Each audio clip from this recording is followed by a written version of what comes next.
Thank you for listening to REED-BBS. Thank you for listening to REED-BBS.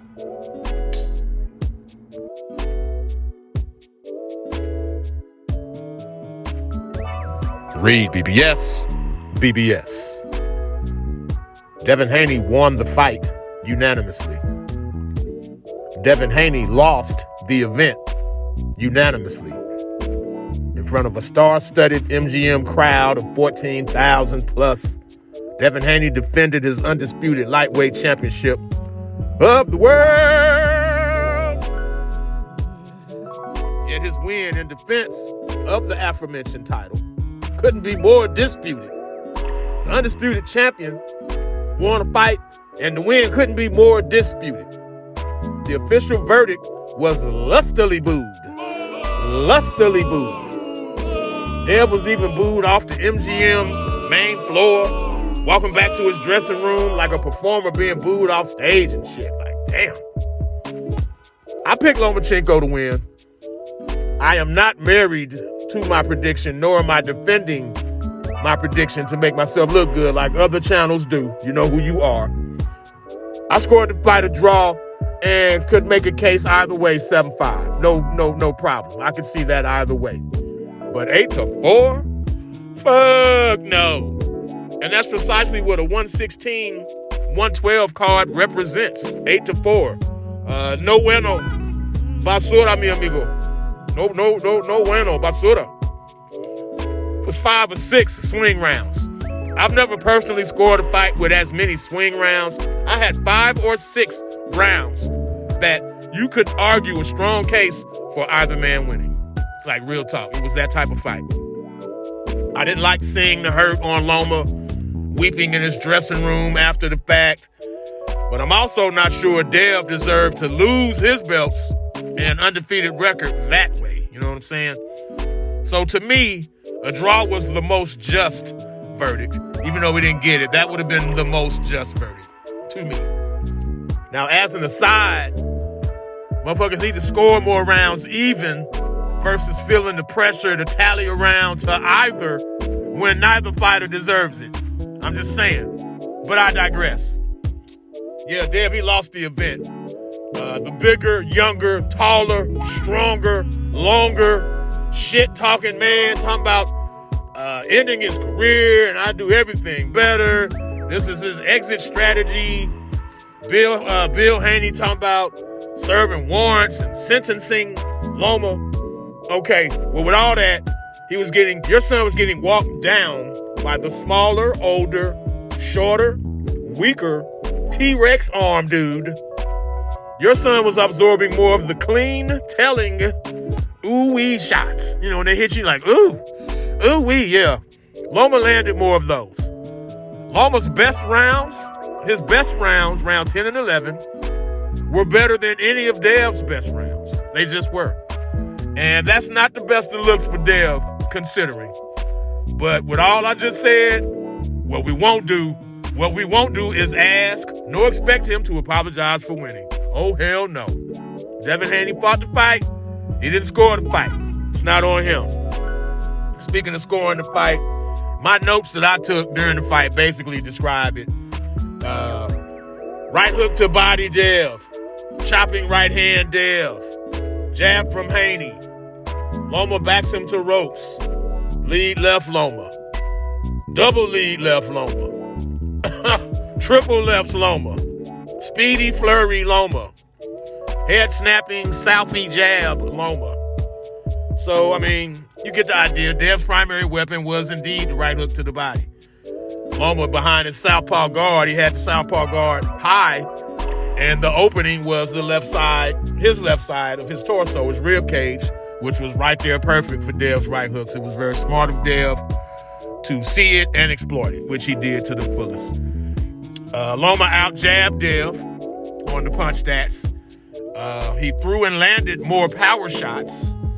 He was piecing Dev up nice, man. In the third round, he caught him with a left uppercut, right hook combo. He staggered Dev in the 10th and 11th rounds. Now, I'm not sure if Dev was hurt or if it was balanced, but he was for sure unsteadied in the 10th and 11th rounds after eating punches from Loma.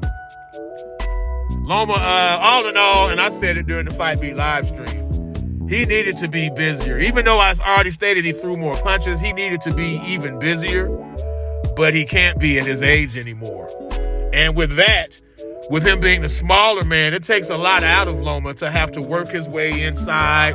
Takes him a couple rounds to get the guy's timing, gauge distance and whatnot. And then as soon as you get in, if you don't get your shots off and y'all clinch, ref breaks you up, you have to reset, rinse, repeat all over again. As a smaller, older guy, that's no easy feat. And that, to me, explains why Loma, his work rate has dipped over the years. But he still went into his bag a little bit for those of us who've seen him. He went into his bag. He gave us the pivots, the spins, the feints, the side-to-side movement, the punches and bunches. You know, it wasn't vintage Loma, but we got Loma-isms, if you know what I'm saying. Loma was the more creative. He had the higher variety of shots, threw the more creative shots, had the more creative punching angles, and in terms of better, more in-depth schooling, give me Loma. And another thing I do know, all that 4-year shit Dev was talking, no, my bruh.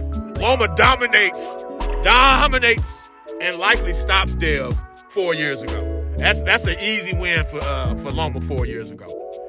What next for Loma? I don't really know, man. Move down to 30. I don't know. All the big fights are at 35. But I've already gotten into everyone but Tank. Loma's going to be giving size away, too. This was like his 9th straight opponent with height and reach over him. So, you want to go 30? You can get undisputed there. I'm sure Bob Arum could arrange it. But again, Loma's a live threat to beat anyone but Shakur Stevenson at 35 right now, today. And if this was his last chance at undisputed, damn. Dev, still not sure if Dev is special, man. Last night did not sway me one way or the other. He got the win, salute, but it was not impressive. And he didn't wow anyone. Once again, Dev looked straight up and down, no special effects.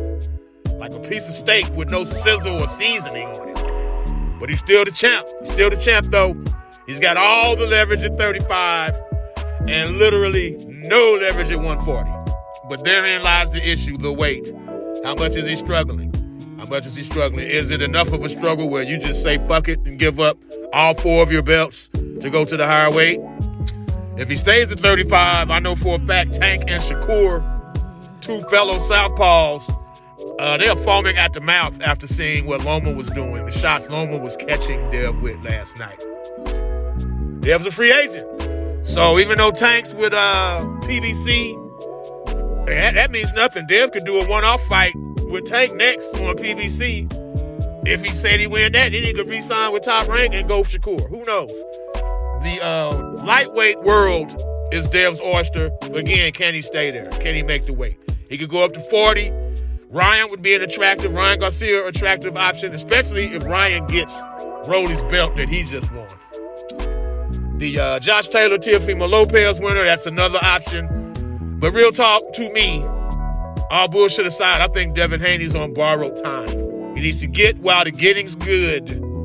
I don't even think he'll beat Tank, but Tank is the bigger, more winnable, more lucrative fight for Dev than Shakur certainly would be. So I would go that route next if he can make the weight. And at 40, Dev's lack of punching power will only be exacerbated by facing bigger, stronger men. You got to get while the getting's good, Dev. You're hot right now. Go on to strike while you're hot, bruh. REED-BBS, BBS. Blackbird Sugar, Bachelor's in Boxing Studies. Television, Fred Sanford of the Fistic Arts. When all is said and done, there's nothing left to say or do.